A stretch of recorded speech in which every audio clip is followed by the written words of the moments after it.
2015 সালের 31 জানুয়ারি জামালপুর জেনারেল হাসপাতালের তৃতীয় তলায় 4 বেডের এই আইসিইউ ইউনিটটির আনুষ্ঠানিক উদ্বোধন করেন তৎকালীন স্বাস্থ্যমন্ত্রী। স্তরে স্তরে সাজানো এই ইউনিটটি এক যুগ আগে উদ্বোধন করা হলেও কাজে লাগেনি মুমূর্ষু রোগীদের, ফলে এই ইউনিটের মূল্যবান যন্ত্রপাতিগুলো এখন অচল।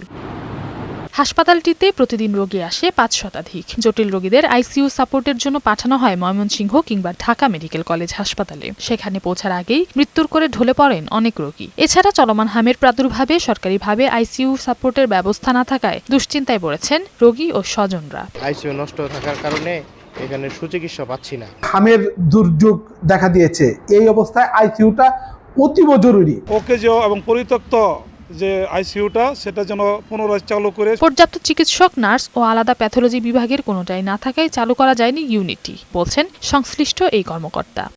জামালপুর জেলার কথা বিবেচনা রেখে আইসিইউ বিভাগটি নতুন করে চালু করা যায় কিনা সে বিষয়ে আমরা গণপ্রজাতন্ত্রী বাংলাদেশ সরকারের, বিশেষ করে স্বাস্থ্য মন্ত্রণালয়ের দৃষ্টি আকর্ষণ করছি। নওশীন জান্নাত, বৈশাখী সংবাদ।